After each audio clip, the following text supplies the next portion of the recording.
कानपुर जिलाधिकारी श्री जितेंद्र प्रताप सिंह ने पहलगाम में हुए आतंकी हमले में महाराजपुर के हाथीपुर निवासी शुभम द्विवेदी की दुखद मृत्यु पर गहरा शोक व्यक्त किया। उन्होंने शोकाकुल परिजनों से भेंट कर उन्हें सांत्वना दी और इस कठिन समय में हर संभव सहायता प्रदान करने का आश्वासन दिया। जिलाधिकारी ने दिवंगत आत्मा की शांति के लिए ईश्वर से प्रार्थना करते हुए परिवार को धैर्य एवं संबल प्रदान करने की कामना की।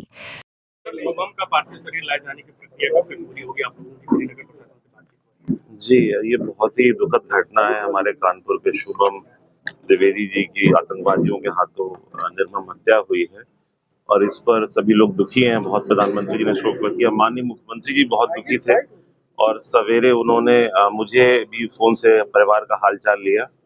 संयोग से कल मेरे उनके पिता संजय द्विवेदी जी से कल ही शाम को बात हो गई, तो उन्होंने मुझे सीधे फोन कर लिया था, तो मुझे घटना के बारे में भी डिटेल्स पता लगे।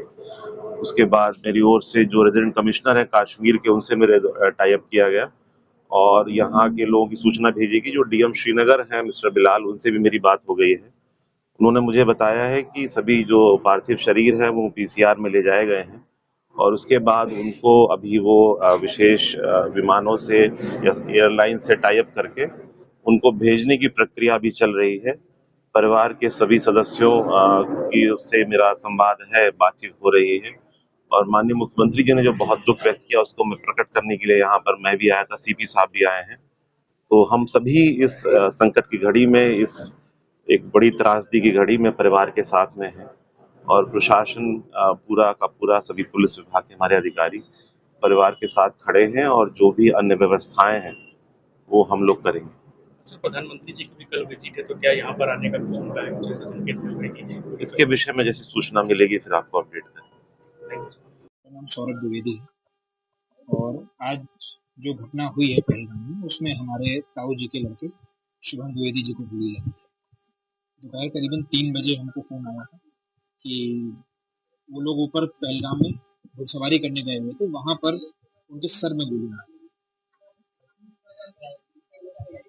जानकारी इस तरीके से हुई, जैसे मान लीजिए वो घूमने गए हुए थे तो हमने उनको फोन किया तो उन्होंने बताया कि अभी थोड़ी देर पहले इस तरीके की घटना हो गई है और परिवार में, क्योंकि करीबन 11 लोग वहां पर घूमने गए हुए थे ग्रुप में, तो उसमें से शुभम भैया और उनकी वाइफ ईशान्या, ये दोनों लोग घुड़सवारी करते हुए ऊपर गए थे पहलगाम।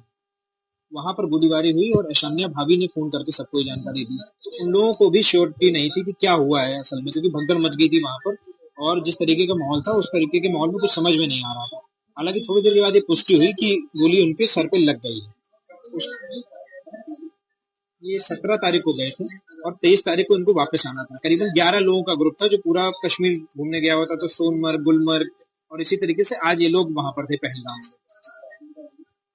अभी शुभम जी की शादी अभी 12 फरवरी को ही हुई थी, अभी बहुत ज्यादा समय नहीं हुआ था। 12 फरवरी को उनकी शादी हुई थी, 31 साल की उम्र थी।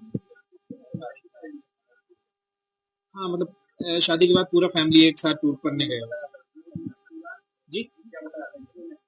आतंकियों ने हमला किया और ये भी बताया कि शायद नाम पूछने के बाद गोलीबारी चलाई गई, नाम पूछने के बाद फिर गोली चलाई गई।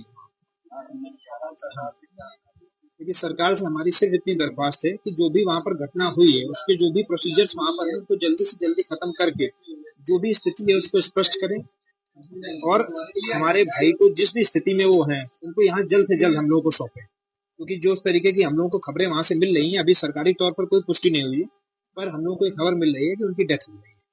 तो अगर ऐसा हो गया है तो हम लोगों को उनके रिमेन्स जो हैं वो जल्द से जल्द यहाँ पर पहुंचाए जाए। अभी हमसे कोई संपर्क नहीं हुआ है। जो लोग वहां पर भी हैं फैमिली के, उन्होंने ये बताया कि उनको अभी अस्पताल में देखने को नहीं मिला है, लेकिन हाँ ये कंफर्मेशन आ रही है कि डेथ हो गई है, क्योंकि एक वीडियो भी वायरल हो रहा है जिसमें शुभम भैया दिख रहे हैं, उनके सर पे गोली लगी हुई। शुभम भैया जो है वो सीमेंट का उनका व्यवसाय है। शुभम भैया अपने फादर के साथ सीमेंट का व्यवसाय करते हैं।